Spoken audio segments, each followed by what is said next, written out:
The cup hit the wall and exploded into porcelain snow. Red F's bled across the counter, and Lucas Sterling, the man whose name sits on half the skyline, breathed like a storm at the head of his own table. I stood in the doorway with a dish towel and a bruise blooming where his arm had clipped me by accident, and before I could swallow my nerves, I heard myself say it, soft but steady: fear doesn't teach anybody anything. He turned that boardroom stare on me like I had just spoken out of turn in a meeting. I wasn't invited to stay out of this, Maya, not your concern, but the twins, Jack and Liam, were shaking on their stools, and I knew in my bones, if I left it there, the silence would do worse damage than the shouting. So when the door closed behind him, I slid the tests aside, sat on the floor, and turned math into a story. 2 rockets leaving Earth at different times, a barn, a field, a horse named Muffin, for no good reason except that it made them laugh. Who gets to the fence first? If the fast one starts late but runs double speed, they leaned in, they guessed they were wrong, they were right. And by the time we drew a crooked moon and called it halfway, those boys had just solved the same problems 5 tutors said they couldn't. Yeah, that happened, what I didn't know, until I caught a shadow in the oven glass, was that Lucas had doubled back, briefcase in hand. Watching the 3 of us on the tile like he had wandered into a different house, he said nothing. Shame and pride wrestling behind his eyes, and left that night. The boys showed up in the laundry hallway with a flashlight and a blanket. Secret fort class, Miss Maya. And I should have said no. I did say no for about 3 seconds. Then I remembered my mother's voice. You don't need a classroom to be a teacher. You just need someone willing to learn. So we did 10 quiet minutes under a lopsided tent between 2 chairs. Cupcakes became ratios. Bus routes became time-distance problems. The world turned out to be full of numbers, hiding in everyday things. If you bothered to listen next day, a stern tutor named Mrs. Harold worked them like soldiers and still somehow missed their eyes. They asked her a rocket question and got told narratives don't belong in mathematics. Lucas invited me into the study after, not warm, not cruel, just a man out of his depth. I saw what you did, it worked, but this is not your job. Give me 10 minutes after homework, I said. Let me help them breathe. He stared at his late wife's chalkboard wall, ran a hand through perfect hair, and nodded once. 10 minutes, my rules. I kept my promise. Those 10 minutes stacked up into a change you could feel without seeing. The yelling evaporated. Breakfast got curious. Jack would nudge his plate and ask if starting farther back, but moving quicker was still fair, like justice and algebra were cousins. Liam narrated car rides like detective novels. You know what I mean? The house started healing in tiny ways. And then Martha, the sister with heels that click like a verdict, breezed in and gave me the once-over like I was a fingerprint on the silver. This is the Maid, she said to Lucas. We're letting the help write the syllabus now. He didn't take the bait. We're fine here, Cass. 3 words that moved a mountain. Late that week, I found a worn leather ledger while reorganizing a cabinet by the library. Ashford-era donors might call it. Housekeeping teachers call it curiosity.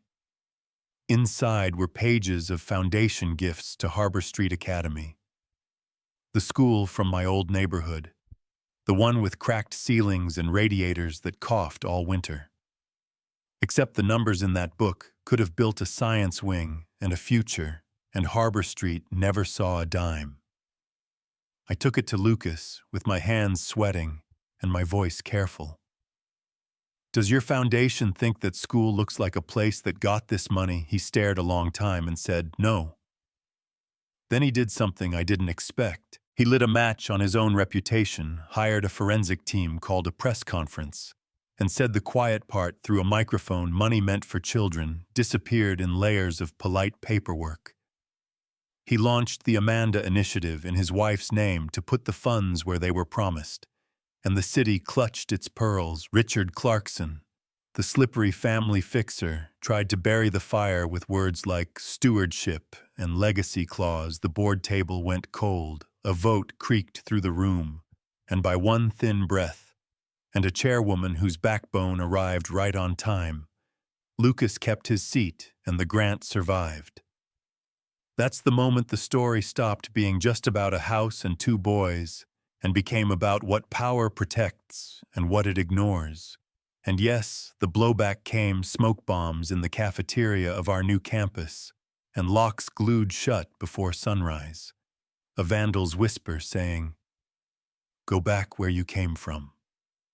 We opened the doors anyway and filled the block with people. Oh, a mural blooming on brick jazz by the stairs. Lucas flipping burgers in a hoodie that made other dads laugh, kids solving pirate ratios for cookies. Fear shrank because there wasn't any room left for it. So Clarkson went lower, an old cropped video of me arguing with a daycare parent. Hit the news with the worst 10 seconds, looped for sport. Nobody aired the part where I stood between a child and a slap. I watched the clip in our staff room, with the sound a bit too loud and the shame too familiar. Then I carried it to the courtyard and read it out loud to parents and cameras and kids. If you see a blemish, I see proof. I will always choose a child over the comfort of a room. Say what you want. I'm not hiding. Some clapped, some crossed their arms, and I thought, there it is. The room telling on itself. Next came the bill at the State House, dressed in the language of protecting public education, while trying to choke off what we were building. I sat at a wooden desk under bad lights and answered a senator who asked if story math was just playtime discipline, without understanding, is pressure. With a different name, I said, children aren't machines, they learn when we meet them. Where they are, then the bill failed by 2 votes, not a landslide, a hinge, that's enough around. Then a white envelope finally brought me back to the thing I'd set down for survival: reinstatement, in motion, real hours required. And I cried on the porch with it in my lap, because sometimes the wind shows up with a whisper instead of a parade. Opening day, we kept it simple, no ribbon cut by a stranger. Just a line of families stretching down the block. A mural of kids reading books that become wings, Jack and Liam dragging me to try their cardboard subway model. Because time distance deserves a test run, the halls smelled like new paint and stubborn hope. And when the last bell rang, Lucas handed me a small silver locket, not a ring, not a headline, a storykeeper's gift like the one Amanda used to wear. He looked at the mural and said, "You trusted me first," I said. "You trusted yourself. We are not a movie couple. We're 2 people building something sturdy in a city that remembers the twist, if you want to name it.